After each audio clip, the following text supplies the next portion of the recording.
company saying it will have to start raising prices later this month because of import taxes, better known as tariffs. This is because Walmart is very focused, they say, on offering lower prices than the competition, and it's got a big market share. The company did say its first quarter sales were higher than expected, but it will not estimate next quarter's profits because tariffs have made everything so uncertain. Hey everyone, so I tried to do a post yesterday and it had no sound. Of course, TikTok screwing up things as far as the recording goes. So I just wanted to get this back up again as part of like the Shitbag Roundup. So first is with Walmart. I'm going to play a video for you here. And then Walmart is anticipating raising prices on some of its products due to the impact of the tariffs implemented by President Trump. The company's chief financial officer has stated that shoppers can expect to see these price increases starting around the end of May and into June. Walmart has warned that the higher costs from tariffs are affecting their ability to maintain low prices for customers. And I just call bullshit on this in general. One, the tariffs have already been redone and reduced down to 10%. So they're going to raise prices for tariffs that went like, the price of tariffs that went like 2 weeks, 3 weeks maybe.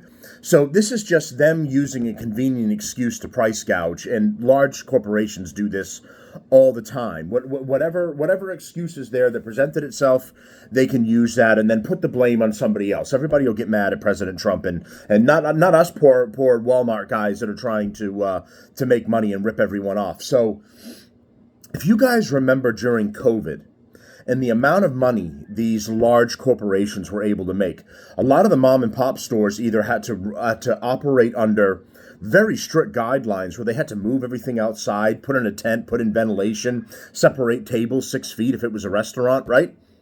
And in the meantime, for places like Walmart, they really didn't have to do a lot. If you guys remember, if you went to the store to get something, you stood in line with every other schmuck.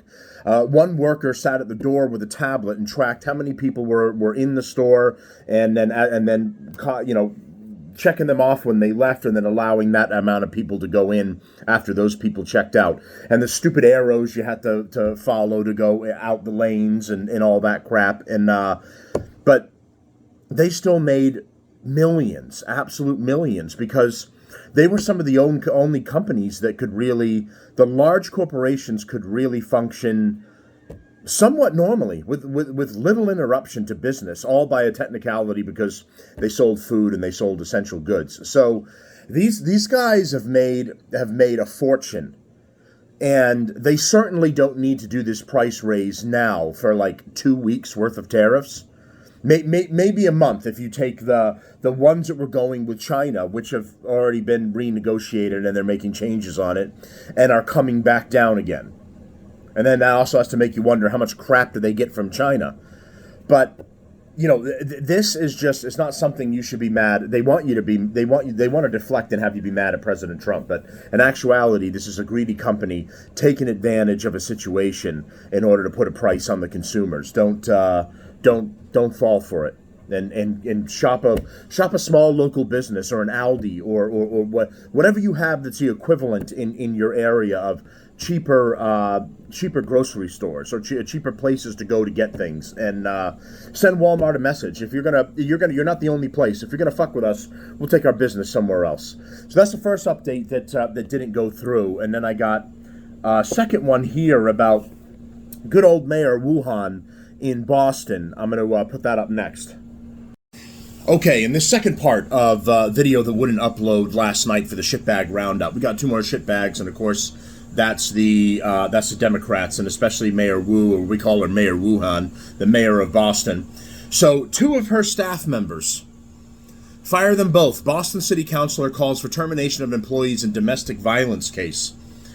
An outspoken member of Boston City's council is calling for 2 city employees to be fired after they were arraigned on domestic violence charges, which were first reported by 5 investigates. Marwar Kudnyanazar, chief of staff at the city's Office of Police Accountability, that's ironic, isn't it? Accountability, was also charged with assault and battery on a police officer in addition to a charge of domestic assault and battery.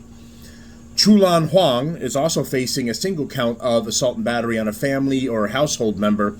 According to court records, he is the neighborhood business manager for the city's Office of Economic Opportunity and Inclusion. Bet it's great going over there for the taxpayers, according to the city's website. Not guilty pleas were entered on behalf of both during their arraignments Thursday in Boston Municipal Court. Fire them both, Councilor Ed Flynn said Friday. On Thursday, Mayor Michelle Wu called the allegations incredibly disturbing. Yeah, that's what most of you Democrats are, incredibly disturbing. A spokesman for the city in a statement Thursday, when the city learned of the incident, both employees were placed on unpaid leave effective immediately while the city continues to investigate.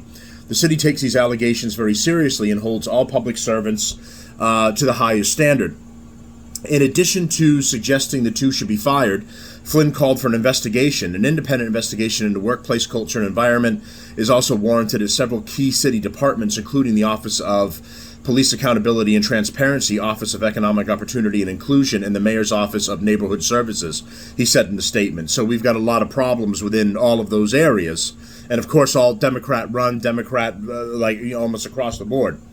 According to a Boston police report, Kudya Nazar called officers to Huang's apartment just after 2 a.m. Thursday to investigate a fight the two were having. The two had been dating for about a year, but when police arrived at Huang's Hudson Street apartment, Huang told them that she went on a date with my boss, and they booked a hotel room, and she came here to rub it in my face, according to a police report.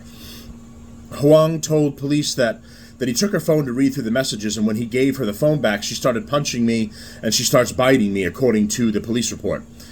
Kudya Nazar told police officers she bit Huang in self-defense and that Huang, in addition to taking her phone and her car keys, held onto her wrists and wouldn't let go. Officers saw marks on her wrists. After police told the two they would be arresting Huang, Kudya Nazar began arguing with them, according to the police report. I'm not going to they keep saying, take a shot every time they say Kudya Nazar, who had a strong odor of alcohol coming from her, told officers she was lying about biting him and that we both work for the city of Boston. We both work for the mayor's office, according to the report, trying to get out of it because they work at the mayor's office, like they're above the law.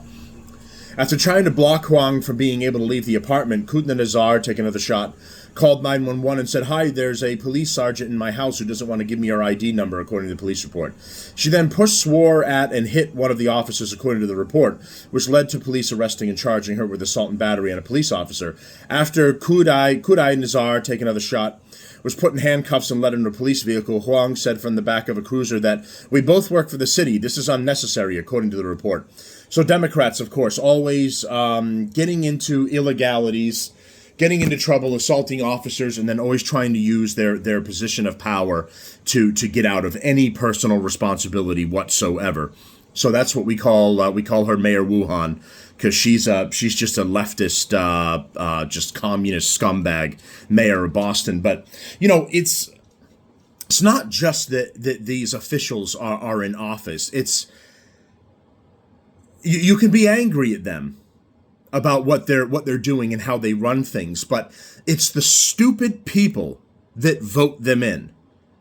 They vote for this garbage to happen. They vote for their taxes to go up. They vote to be abused and their taxpayer dollars wasted. They very happily go. They'll go Democrat just to go Democrat. They won't even care about the person's policies. They won't even put some extra thought into it and go, is this person going to do positive things for my city or my town? They just go, oh, it's a Democrat, we can't have a Republican, and we're going to get that person in there. And you get this crap. And everybody else that didn't want this is along for the ride. You get dragged along and you get punished too. And you wanted nothing to do with it. You wanted to stay as far away from this as possible. I mean, Mayor Wuhan is not the first controversial thing. She had a party, I think it was like a New Year's Eve party, so it was like, December of last year. And her staff accidentally sent out an email saying that it was going to be a diverse party only, so no whites were allowed.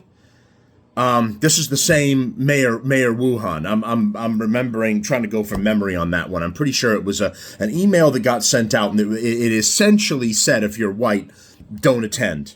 It's going to be for minorities only. So, I mean, that's illegal, right? You can't have a party and say, well, it's a whites only party. I mean, you or anyone else, you'd be raked across the coals. It'd be all over the news. You'd be losing your job. But for someone like that, still in position, no problem. Might have been a little bit of a controversy, but it goes away. So that's the second update for today, and as far as the end of the Sunday Shitbag Roundup, more updates coming this week. I'll talk to you all soon. Thanks for the new members, shares, likes, and follows, and please subscribe to the show as well, YouTube, Rumble, and TikTok. Thanks, everyone.